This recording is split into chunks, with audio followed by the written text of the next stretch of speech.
Hello friends, నేను మీరు Ahmed Pasha. Welcome to the media report. నెల రోజులుగా అంగన్వాడీలు చేస్తున్న సమ్మె గురించి మనందరికీ ఎరికే.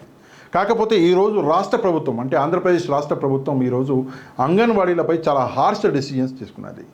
దానికి రియాక్షన్గా ఈ నెల 24న అంటే ఎల్లుండి ఆంధ్రప్రదేశ్ బంద్కు పిలుపునిచ్చారు. ఇక్కడ మనం చూసుకున్నట్లయితే అంగన్వాడీల ఆందోళనపై ప్రభుత్వం సీరియస్ అయింది. మనందరికీ తెలిసిన విషయమే. విధుల్లో చేరని అంగన్వాడీల వర్కర్లను తొలగించాలని ప్రభుత్వం ఆదేశించింది. ఈ మేరకు జిల్లా కలెక్టర్లకు సర్కారు ఆదేశాలు జారీ చేసింది. ఇప్పటికే పలు చోట్ల అంగన్వాడీలపై వేటు వేశారు. మరోవైపు చలో విజయవాడకు వస్తున్న అంగన్వాడీలను పోలీసులు అదుపులోకి తీసుకున్నారు. కొన్ని చోట్ల అంగన్వాడీలను సస్పెండ్ చేయడం జరిగింది. అయితే ఈరోజు ఎవరైతే విధులోకి రాలేదో వాళ్ళందరినీ సస్పెండ్ చేయాలని రాష్ట్ర ప్రభుత్వం కలెక్టర్లకి ఉత్తర్వులు జారీ చేసింది. అది కాక చలో విజయవాడకి ఎవరైతే అంగన్వాడీలు వస్తున్నారో వాళ్ళందరినీ పోలీసులు అరెస్ట్ చేయడం కూడా జరిగింది. అయితే ఇక్కడ మనం చూసుకున్నట్లయితే అది కాకుండా ఇంకో షాకింగ్ న్యూస్ ఉంది. ఏంటి అంటే నెల రోజులుగా ఆందోళనలు చేస్తున్న అంగన్వాడీల తొలగింపుకు ఆదేశాలు ఇచ్చిన ప్రభుత్వం మరో షాక్ ఇచ్చింది. ఏంటి ఆ మరో షాక్ అంటే వారి స్థానంలో భర్తీ చేసేందుకు ఈ నెల 25న నోటిఫికేషన్లు ఇచ్చి 26 నుంచి ఆన్లైన్ ద్వారా దరఖాస్తులు స్వీకరించనున్నట్టు సమాచారం. ఇప్పటికే పలు జిల్లాల్లో తొలగింపుల ప్రక్రియ మొదలైనట్లు తెలుస్తోంది.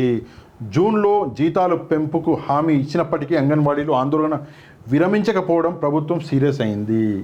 అంటే ఇందులో ఏమంటున్నాడు అంటే ఎవరైతే అంగన్వాడీలను ఈరోజు తీసేసిర్రో వాళ్ళ ప్లేస్లో కొత్త వాళ్ళని భర్తీ చేయడానికి 25న నోటిఫికేషన్లు ఇవ్వబోతుంది ప్రభుత్వం. 26 నుంచి ఆన్లైన్లో దరఖాస్తులను స్వీకరించబోతుంది. చాలా ఫాస్ట్గా డెసిజన్స్ అనేది ఇక్కడ తీసుకోవడం అనేది జరుగుతుంది. జూన్లో జీతాలు పెంచుతామని చెప్పేసి ప్రభుత్వం హామీ ఇచ్చినప్పటికి కూడా అంగన్వాడీలు వినటం లేదు అని చెప్పేసి ప్రభుత్వం ఈ చర్యకి దిగింది. కాకపోతే ఇక్కడ పొలిటికల్గా ఏం తెలుస్తుంది అంటే అపోజిషన్ లీడర్లు చెప్పడము లేదా వాళ్ళ ఇన్ఫ్లుయెన్స్, డైరెక్ట్గా పేరు చెప్పాలంటే చంద్రబాబు నాయుడు గారి ఇన్ఫ్లుయెన్స్ వల్లనే అంగన్వాడీలు మాట వినటం లేదు. మేము జూన్లో ఇస్తాము అని హామీ ఇచ్చినప్పటికి కూడా పెంచుతాము శాలరీస్ అన్నప్పటికి కూడా వీళ్ళు వినడం లేదు. కాబట్టి ఈ ప్రక్రియ చేయవలసి వస్తుంది అని చెప్పేసి ప్రభుత్వం చెప్తుంది. అది కాకుండా ఇక్కడ మనం చూసుకున్నట్లయితే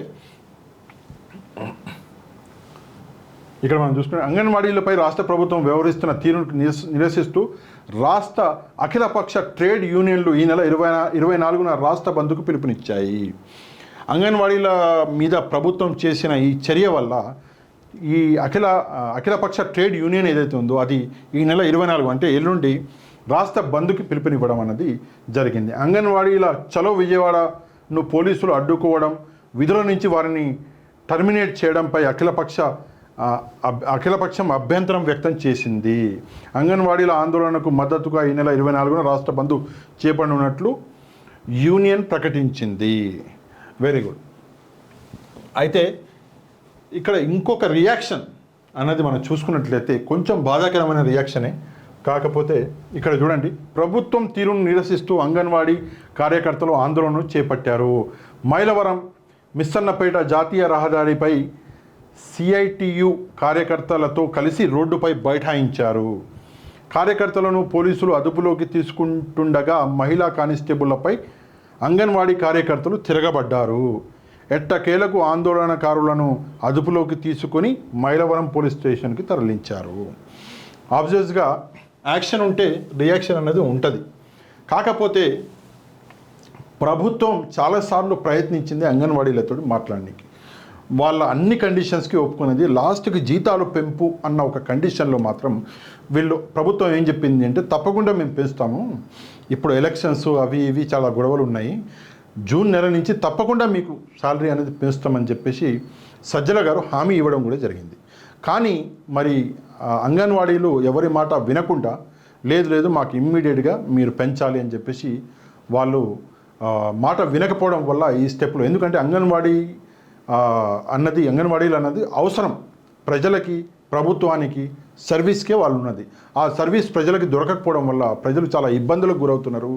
ప్రజల ఇబ్బందిని మేము చూడలేము. కాబట్టి ఈ చర్య అన్నది తప్పనిసరి, మా దగ్గర వేరే ఆప్షన్ లేదు అని చెప్పేసి ప్రభుత్వం అన్నది వీళ్ళని తొలగించి కొత్త వాళ్ళని ఈ నెల 26 నుంచి తీసుకున్నట్టు సమాచారం వస్తుంది.